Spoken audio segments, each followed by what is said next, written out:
షోలమ్మితి తనకు తానుగానే చెప్తుంది, నన్ను ఒక కుర్రాడు ప్రేమించాడు, నేను కూడా ఆ ప్రేమలో పడ్డాను. ఈ రోజుల్లో కూడా తెగబడిపోతుంటారు. ఎందుకు పడ్డావే తిక్కలదానా అంటే, నా హృదయాన్ని నీకు ఇచ్చేస్తున్నాను అన్నాడంట. ఏమిచ్చాడంట చెప్పండి, ఏమిచ్చాడంట? ఏం చేసుకుంటా? ఆడిచ్చాడనుకో, నువ్వేం చేసుకుంటావు? అసలు హృదయం అనేది ఏంటో తెలుసా నీకు?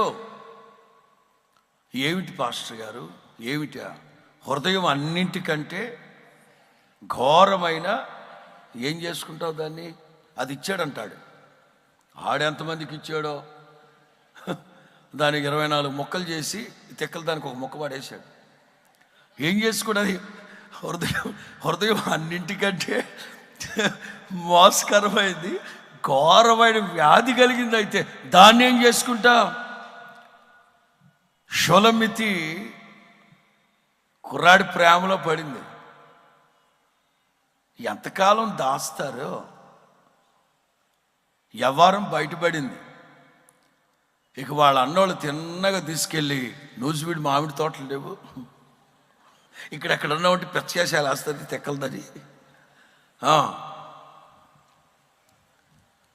నువ్వు ఎందుకు పడ్డావమ్మా అంటే, నీవు నిండు పున్నమి సందమం అన్నాడంట. నీ పెచ్చ కాకపోతే నీ రంగే ఉంటుంది, నీ కలరే ఉంటుంది, నీకు తెలీదు. ఆడు వెన్నెలతో సందమామతో పోలిస్తున్న మేఘాల్లో తేలిపోవడమేనా? తీసుకెళ్ళి వాళ్ళ ఎస్టేట్లో తోటలో కావలు ఉంచేశారు.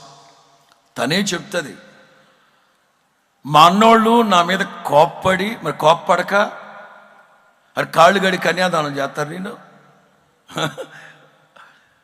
మా అన్నోళ్ళు తీసుకెళ్ళి మా తోటలో నన్ను కావలు ఉంచేశారు, అంచేత నేను ఎండలో ఉన్నందువల్ల నేను బాగా నల్లబడ్డా. నేను నల్లని దాననైనను సౌందర్యవంతురాలనే. ఆ అమ్మాయి చెప్తుంది, నేను నల్లగా ఉంటాను, కండ్లు పండ్లు తప్ప ఏవీ కనిపించవు నావి అని ఆ అమ్మాయే చెప్తుంది. ప్రియుడు అంటాడు, నా పావురమా అందగత్తే, ఫరో రథాశ్వాలతో నిన్ను పోలుస్తాను. అది ఏమని పోల్చను నిన్ను?